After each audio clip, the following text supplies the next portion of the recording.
Hello, Medictions. Happy New Year. Welcome back to Medics Matters. How have you all been? I know it's been a while.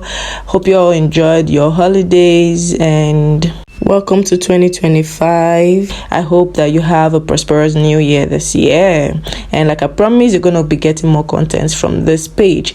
So today we're going to be talking about media preparation, particularly the SSA and DCA, that's Salmonella, Shigella, agar, and deoxycholate citrate agar.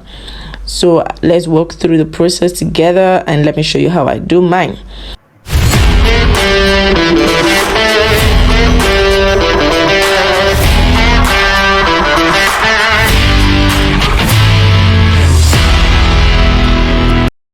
So here you have to clean your benches first. Media have to be sterile.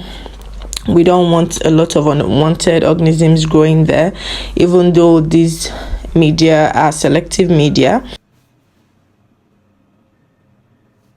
But still, we want to clean our benches to avoid cross-contamination. There we have media from the container where it comes from, like the pack it comes with, the tripod stand, weighing balance. That right there is my Bunsen burner, by the way.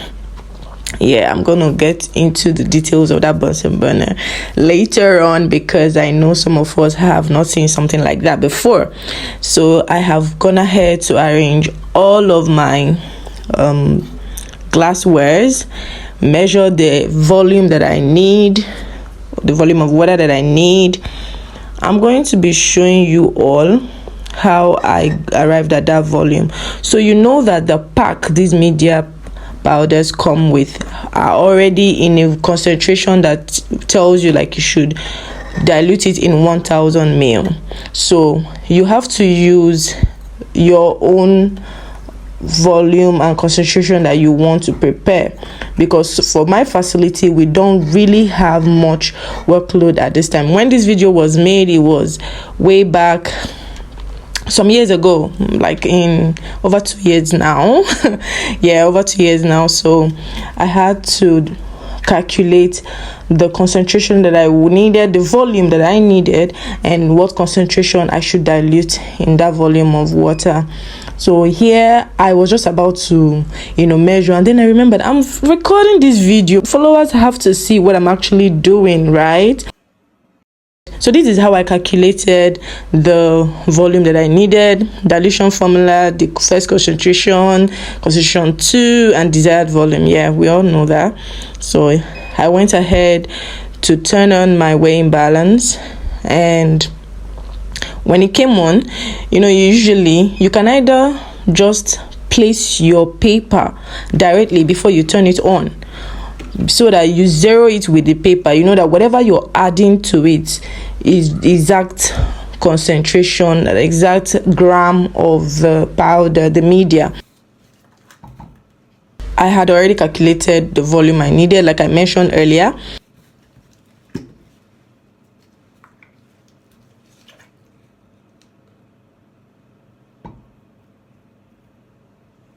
So that was me taking out the excesses, and then I went ahead to pour it into the conical flask where I already had my water, my distilled water, by the way. Notice that I quickly poured the agar into the conical flask and capped the bottle to prevent it from sticking to the surfaces, as they are hygroscopic, although I added extra grams while measuring to compensate for that. With SSA and DCA, we don't autoclave. We do not autoclave. So we have to boil, heat to boiling. So I went ahead to mix. After that, I proceeded to heating. So you're going to see how I heat mine. In my facility, my MD didn't want to get the whole gas cylinder where you connect to the building. He felt that was too much risk. So we got this portable Bunsen burner. So the challenge with this, the burner itself is on the side. Yeah, So because if you look at this one now, it is just straight up and you can turn it around.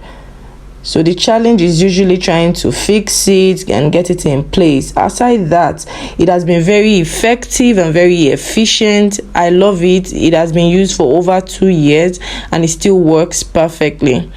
So like I mentioned, the challenge would be keeping it in place. So if you're trying to get this portable Bunsen burner, please get the one I showed earlier in that picture, right? So I keep hitting. So we're supposed to have these wire gauze at the top of the tripod stand, right? But at the time this video was made, it wasn't there. So there's something I want to show you here. You see this heated media. I'm going to show you something. Now this is another one. Like I said, we are making the DCA and the SSA.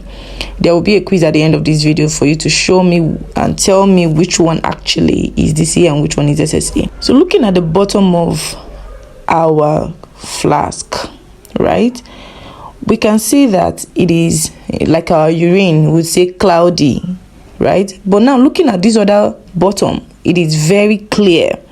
So until your media gets that clear, you're not going to have a solidified media at the end of the day. Whether you're autoclaving or you're heating and boiling, you better make sure it is clear. Here we are done heating and boiling, and it was time for us to pour the plate.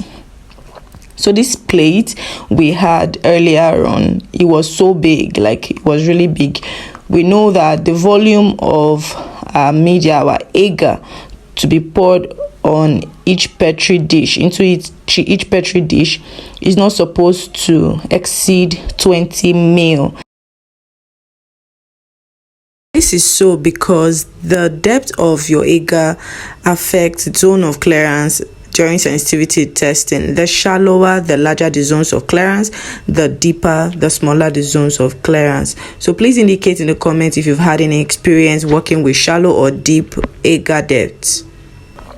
So after pouring our plate, you allow it to cool, to solidify before you start labeling.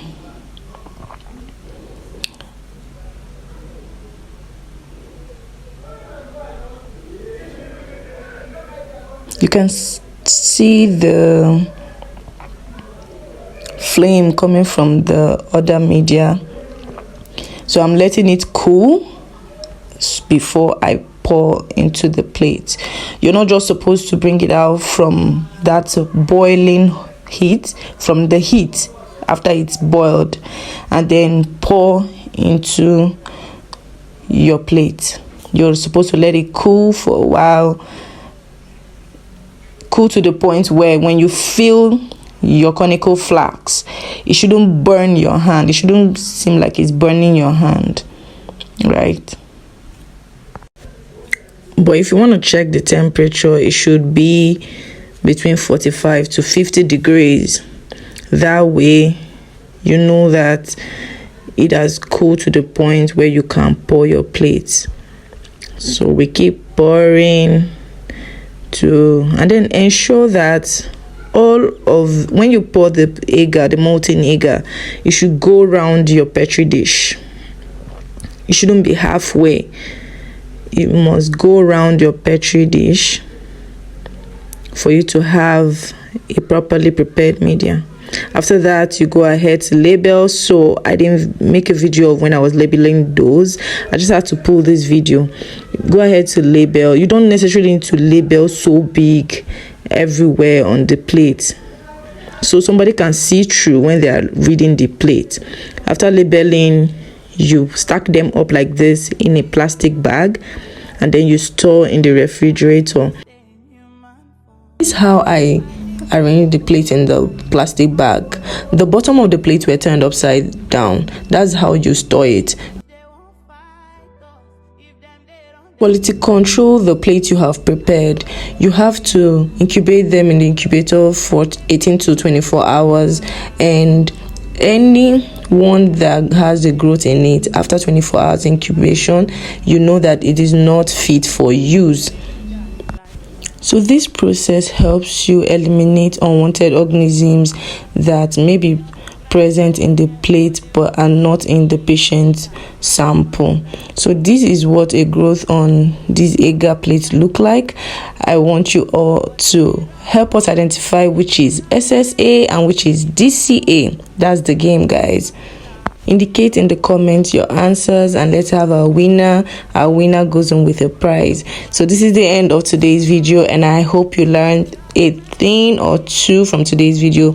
In case there's something we didn't mention in this video, please do well to include them in the comments. So do well to like, share, and put your comments in the comment section so that others can see this video when they search for it. Until next time, bye.